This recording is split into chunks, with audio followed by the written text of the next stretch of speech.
Hello everyone, कैसे हैं आप सब। होपफुली फाइन होंगे। मैं उम्मीद करता हूं कल जो वीकेंड हुआ आपके लिए प्रॉफिटेबल गया होगा। कुछ अब आपने अच्छी लॉजिकल ट्रेड्स करी होंगी। तो एक और वीडियो लेकर हम आपके सामने प्रेजेंट हैं। इस वीडियो में हम क्या डिस्कस करेंगे? इस वीडियो में हम ये डिस्कस करेंगे कि मंडे को जब मार्केट ओपन होगा तो हम उसे कैसे लॉजिकली अप्रोच करें, क्या सपोर्ट एंड रेसिस्टेंस के लेवल है, कहाँ पे हमें एंट्री करनी चाहिए और कहाँ पे हमें एग्जिट करनी चाहिए। तो इन सारी बातों को हम इस वीडियो में डिटेल और सिंप्लीफाइड वे में डिस्कस करेंगे। रोजाना की तरह जो हमारी प्रोसेस रहती है दो पार्ट में डिवाइडेड रहेगी। फर्स्ट पार्ट में हम ग्लोबल मार्केट का मूड रीड करेंगे एंड सेकंड पार्ट में हम लेवल्स की तरफ जंप करेंगे। तो ग्लोबल मार्केट के मूड से स्टार्ट करते हैं। तो अगर आप देखोगे कल यूएस के मार्केट ने जो अपना वीक नोट या वीक एंड किया, वो फ्लैट नोट पे किया। डाउ जोन्स 113 पॉइंट पॉजिटिव थी, नेस्डेक हल्की फुल्की नेगेटिव थी। बाकी जो वीक में 4 दिन गए, मंडे ट्यूसडे वेडनेसडे थर्सडे, जो यूएस मार्केट है वो बड़ी स्ट्रांगली स्टेबली ट्रेड हो रही थी। तो एक अच्छा स्टेबल हफ्ता गया है एज अ ग्लोबल मार्केट के फ्रंट पे हम देखें तो। यूरोपियन मार्केट की बात करें तो यूरोपियन मार्केट कुछ आपको पॉजिटिव नजर आएंगी, कुछ आपको हल्की फुल्की नेगेटिव नजर आएंगी। तो मिक्स्ड काइंड ऑफ सेंटिमेंट के साथ वीकेंड हुआ है। ओवरऑल जो वीक हुआ है वो स्ट्रांग हुआ है। फ्यूचर्स की बात करें तो अगर यूएस के मार्केट की, वो भी ऑलमोस्ट फ्लैट नोट पे ही क्लोज हो रहे थे। तो कंक्लूजन ये है कि जो लास्ट हफ्ता गया है ग्लोबल फ्रंट की तरफ से, एक स्टेबल और अच्छा हफ्ता गया है। वो हमने क्या क्या कल एक नया ऑल टाइम हाई हमने देखा निफ्टी में, और सबसे अच्छी बात जो देखी कि 7 दिन से 19,500 नहीं गेन हो रहा था, उसे ब्रेक करा है, उसके ऊपर क्लोजिंग आई है। और सबसे इंपॉर्टेंट चीज, वीकली क्लोजिंग 19,500 के ऊपर आई है। सारा क्रेडिट जाता है टीसीएस को। टीसीएस के रिजल्ट आए थे 12 को शाम को, और रिजल्ट काफ़ी अच्छे थे। ऑप्टिमिज्म था रिजल्ट के कारण, और उसने पूरे आईटी सेक्टर को एक तरीके से जगा दिया। और सारे आईटी शेयर्स अगर आप देखोगे कल बहुत अच्छी तरह चल रहे हैं। शायद मैंने बहुत टाइम बाद टीसीएस को 5% चलते हुए देखा है। तो काफ़ी अच्छा मार्केट था आईटी सेक्टर के लिए। और आईटी सेक्टर ने क्या किया, जिस ब्रेकआउट का हम वेट कर रहे थे 19,500 के ऊपर क्लोजिंग देख कर गई है निफ्टी। बैंक निफ्टी भी 154 पॉइंट पॉजिटिव बंद हुई है। फाइनेंशियल निफ्टी भी पॉजिटिव बंद हुई है। इनकी पॉजिटिवनेस जो क्लोजिंग में एक अच्छी बात है कि दोनों ने अपने 13 ईएमए को सक्सेसफुली डिफेंड किया है। तो मार्केट ने जो वीक एंड किया है हमारी, बड़ा स्मार्ट अच्छी तरह से बंद किया है, जो ये इंडिकेशन दे रही है आने वाले वीक में हम एक अच्छी पॉजिटिव मार्केट देख सकते हैं। ओवरऑल ट्रेंड की बात करें तो कोई प्रॉब्लम ही नहीं है। 7 दिन का रेसिस्टेंस था 19,500, और बहुत ही इंपॉर्टेंट हर्डल थी। आईटी सेक्टर्स के कारण निफ्टी उसे ब्रेक करने में कामयाब रही। वो तो अच्छा है कि बैंक निफ्टी नहीं चली, ना तो ये बड़ा स्ट्रांगली ब्रेक होता। वीकली क्लोजिंग में 19,500 के ऊपर आ गई, जो बहुत अच्छी बात है। और अगर बैंक निफ्टी को देखें तो स्मार्टली उसने 13 ईएमए को बचाया है। हैमर काइंड ऑफ कैंडल बना भी दी है, दिखा रही है कि मंडे एक बार को हम 45,000 को ब्रेक करने का अगेन ट्राई कर सकते हैं। इस हफ्ते पांचों दिन ट्राई किया, पांचों दिन अनसक्सेसफुल रहे। तो वीकली सेटअप बैंक निफ्टी का वीक नज़र आ रहा है। 45,000 पे शूटिंग स्टार जैसा कुछ बना हुआ है, और इस हफ्ते 45 गेन भी नहीं हुआ।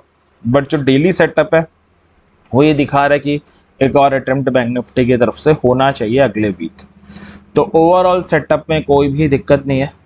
अब अगर हम ये देखें कि जो थर्सडे को लेवल्स दिए थे उनकी हेल्प से कहाँ पर ट्रेड बनी थी, तो एक बार देख लेते हैं। तो ये 15 मिनट का चार्ट है निफ्टी का। मार्केट गैप अप के साथ ओपन हुई थी अगेन यहाँ कहीं पे, और उसके बाद मार्केट रेंज बाउंड ही थी। सुबह से 500 से 400, 450 के बीच में घूम रही थी, और 13 ईएमए पे सपोर्ट ले रही थी। धीरे धीरे आगे बढ़ रही थी। अगर आप देखोगे यहाँ पर इसने 500 के ऊपर क्लोजिंग दी थी, एक कैंडल सस्टेन भी कर गई थी। ये इसके बाद ये कैंडल आइडियल एंट्री के लिए होती, इस पर हम एंट्री ले सकते थे। 13 ईएमए और 500 का सपोर्ट जोन आ रहा था। टारगेट 600 होता, वो ऑलमोस्ट यहाँ पे अचीव हो गया था। तो स्टार्टिंग में मार्केट रेंज बाउंड थी, उसने कोई ऐसी खास ट्रेड नहीं दी है। अगर आप ईएमए के बेसिस पे ट्रेड कर रहे हो 13 ईएमए, तो जैसे यहाँ पर क्लोज देके सस्टेन किया, तो इसके बाद एक ट्रेड ले सकते थे। 500 का टारगेट वो अचीव हो गया। तो छोटी छोटी ट्रेड आप ईएमए के बेसिस पे ले सकते थे, बट लेवल के बेसिस पे एक ही ट्रेड मिली, और उसने बहुत जल्दी टारगेट भी अचीव कर लिया। ये निफ्टी की बात थी। अब बैंक निफ्टी को देख लेते हैं। ये बैंक निफ्टी का चार्ट है। तो बैंक निफ्टी में एक जोन आ रहा था 44 685 675 के अराउंड 13 EMA आ रहा था और 750 का एक लेवल था। तो ये एक जोन था जिसके ऊपर आप देखोगे तो पूरे दिन मार्केट क्या है, बैंक निफ्टी एटलीस्ट कंसोलिडेट हो रही थी, ऊपर 13 EMA को रेसिस्ट कर रही थी और इस जोन में घूम रही थी। ठीक है, उसके बाद यहाँ पर इसने इस जोन को ब्रेक किया, सस्टेन भी किया। ठीक है, अब इसके बाद ऑब्वियस आप पुट की कहीं ना कहीं अपॉर्चुनिटी सर्च करते, टारगेट आपका 500 होता, बट अगेन अगर आप देखोगे मार्केट यहाँ से पहले ही सपोर्ट लेके बाउंस बैक कर रही थी, तो वहाँ से ओवरऑल बाउंस बैक कर गई है, तो आपने अगर ट्रेड ली होती नो डाउट यहाँ पे आपका स्टॉप लॉस हिट हो जाता, उसमें तो कोई डाउट ही नहीं है। उसके बाद अगर आप ट्रेड लेने का ट्राई करते इस ब्रेकआउट के बाद, तो मार्केट बंद हो गया था। तो बैंक निफ्टी में ऐसा कोई मोटिवेटिंग ट्रेड नहीं मिला, एक ट्रेड मिला है, उसमें स्टॉप लॉस हिट हो गया।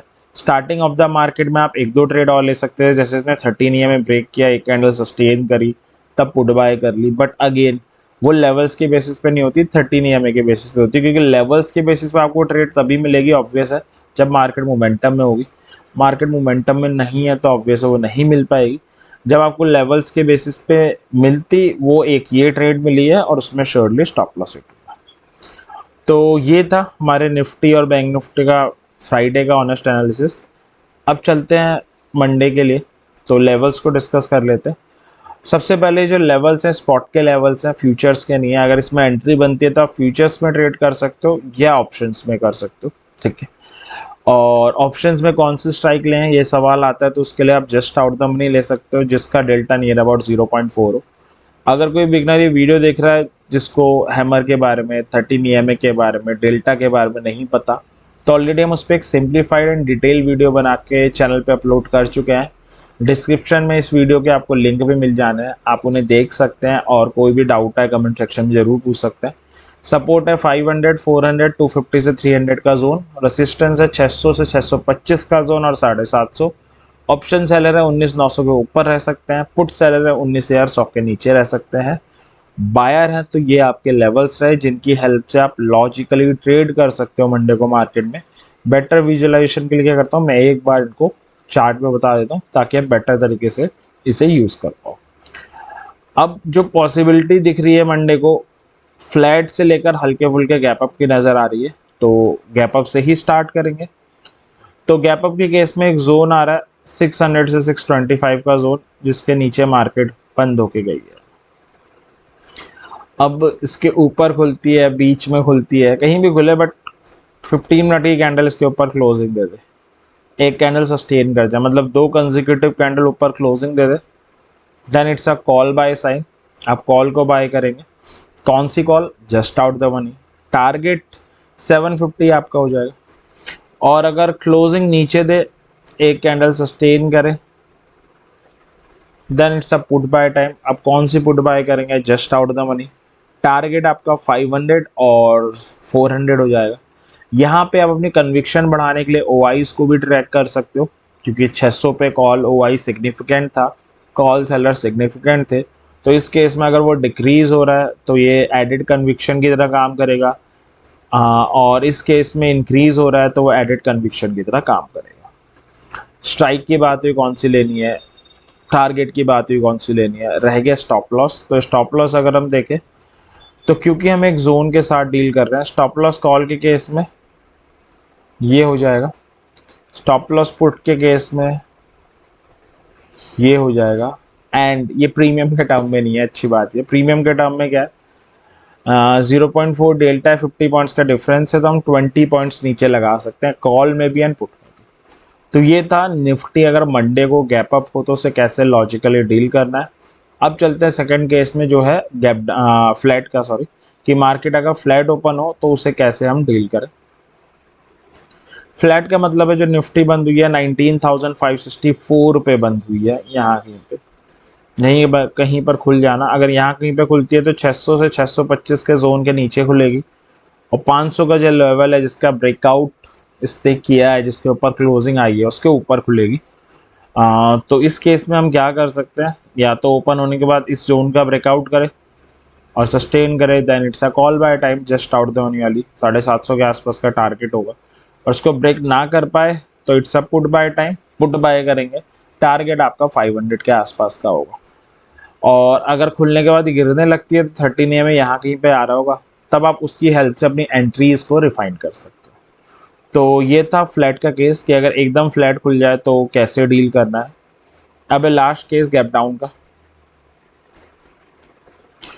गैप डाउन की पॉसिबिलिटी बहुत ही कम है, बट स्टिल देख लेते हैं। तो 19,500 का ही लेवल आ रहा है, इसके नीचे बराबर या ऊपर कहीं भी खुले बट क्लोजिंग नीचे दे दे, एक कैंडल सस्टेन कर जाए, मतलब 2 कैंडल कंसेक्यूटिवली नीचे क्लोजिंग दे दे, then it's a put buy time. Just out the money वाली पुट बाय करनी है, 400 आपका टारगेट हो जाएगा। और अगर क्लोजिंग ऊपर दे, एक कैंडल सस्टेन करे, then it's a call buy time. Just out the money आपको, जस्ट आउट द मनी वाली कॉल आपको बाय करनी है, और 600 से 625 का जोन आपका टारगेट हो जाएगा। तो ये था मंडे को अगर निफ्टी गैप अप खुले, गैप डाउन खुले, फ्लैट खुले तो कैसे उसे लॉजिकली डील करना है। अब हम सेकंड इंडेक्स की तरफ चलते हैं जो है बैंक निफ्टी। सपोर्ट है 693 से 750 का जोन, 44,500। रेसिस्टेंस है 45,000, 45,450 से 45,500 का जोन। ऑप्शन सेलर है 46 के ऊपर वाली कॉल सेल कर सकते हैं, पुट सेलर है 43,900 के नीचे वाली पुट सेल कर सकते हैं। बायर्स है तो ये आपके लेवल्स रहे। बेटर विजुअलाइजेशन के लिए मैं एक बार चार्ट में बता देता हूँ। तो ये बैंक निफ्टी का चार्ट है, गैप अप से लेकर हल्के फुल के गैप अप से लेकर फ्लैट की पॉसिबिलिटीज नजर आ रही हैं। तो गैप अप से ही स्टार्ट करते हैं। बैंक निफ्टी बंद हुई है 44,819 समथिंग पे। बैंक निफ्टी का तो एक ही लेवल है 45,000, जिसको ये ब्रेक नहीं कर पा रही है। इसके नीचे ऊपर बराबर कहीं भी खुले बट क्लोजिंग ऊपर दे दे, एक कैंडल सस्टेन कर जाए, मतलब 2 कैंडल कंसेक्यूटिवली ऊपर क्लोजिंग दे दे, then it's a call buy time. Just out the money वाली आप कॉल बाय करेंगे, 250 से 225 से 250 का जोन आपका टारगेट हो जाएगा।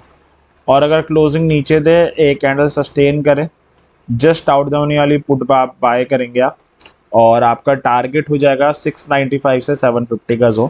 ठीक है, तो ये थी स्ट्राइक की बात, टारगेट की बात। रह गया stop loss. Stop loss call के केस में इसके 100 पॉइंट्स नीचे हो जाएगा, स्टॉप लॉस पुट के केस में इसके 100 पॉइंट्स ऊपर हो जाएगा। प्रीमियम के टर्म की बात करें तो 40 पॉइंट्स नीचे आप लगा सकते हैं कॉल के केस में भी एंड पुट के केस में भी। तो ये था कि गैप अप के केस में कैसे डील करना है अगर मार्केट यानी at least bank Nifty gap up होती है तो। अब चलते हैं अपने सेकंड केस में जो है फ्लैट का। फ्लैट में का मतलब है बैंक निफ्टी क्लोज हुई है 44,819 के आसपास। अगर यहाँ पर ओपन होती है तो अगेन 2 लेवल के बीच में खुलेगी, 750 से 695 और 45,000। 13 EMA भी नीचे ही आ रहा है, तो वेट करना पड़ेगा आपको, या तो फॉल होकर इस जोन में आए, इसको ब्रेक करे और सस्टेन करे, then it's a put buy time. Rise होके इसको ब्रेक करे तो it's a call buy time. तो ब्रेकआउट का वेट करो, या गिर के आए यहाँ पे बाइंग सिग्नल दे तो it's a call buy time, और राइज होके आए और 45 पे सेल सिग्नल दे, then it's a put buy time. तो वेट करना पड़ेगा। काफ़ी कॉम्प्लेक्स डायग्राम बन गया, बट यही सिचुएशन बन सकती है अगर फ्लैट ओपन होती है तो मार्केट। लास्ट है गैप डाउन का केस। गैप डाउन के केस में तो यही जोन है 44,750 से 44,695 का। इसके बीच में ऊपर कहीं भी खुले बट क्लोजिंग नीचे दे दे, एक कैंडल सस्टेन कर जाए, then it's a put buy time. आप पुट बाय करेंगे जस्ट आउट द मनी वाली, 44,500 आपका टारगेट हो जाएगा। और अगर क्लोजिंग ऊपर दे, एक कैंडल सस्टेन करे, then it's a call buy time. Just out the money वाले कॉल बाय कर सकते हैं। 45,000 will be your first and 225 से 250 का जोन आपका सेकंड टारगेट हो जाएगा। तो ये था कि मार्केट अगर गैप अप खुले, गैप डाउन खुले, फ्लैट खुले तो कैसे उसे लॉजिकली डील करें। अब चलते हैं अपनी थर्ड और लास्ट नेक्स्ट इंडेक्स की तरफ जो है फाइनेंशियल निफ्टी। सपोर्ट है 987 से 20,900 और 750। रेसिस्टेंस है 20,250 और 375 से 400 का जोन। ऑप्शन सेलर है 20,500 के ऊपर है, पुट सेलर है 19,600 के नीचे रह सकते हैं। बायर से तो ये आपके लेवल्स रहे। तो ये था हमारा डिस्कशन मंडे के मार्केट के रिगार्डिंग। मैं होप करता हूँ ये डिस्कशन आपके लिए कुछ फ्रूटफुल साबित हो रहा होगा, कुछ आपके लिए एड ऑन कर रहा होगा चीज़ों को। अगर ऐसा कर रहा है तो ज़रूर वीडियो को लाइक करें, चैनल को सब्सक्राइब भी करें, और कमेंट सेक्शन में कोई डाउट, डिफ़िकल्टी, सजेशन कुछ भी हो तो ज़रूर बताएं। और एक ही सजेशन रहेगा, अपनी हार्ड एंड मनी से ऑप्शन ट्रेडिंग कर रहे हैं लॉजिक के साथ करें। लॉजिक के साथ करेंगे 100% चांस तो नहीं होंगे, बट मैक्सिमम चांसेस आपके सक्सेस हो जाते हैं। और अपनी हार्ड एंड मनी लगा रहे तो अपना एनालिसिस ज़रूर करें, क्योंकि अपनी मनी के लिए अपने से अच्छा डिसीजन कोई भी नहीं ले सकता।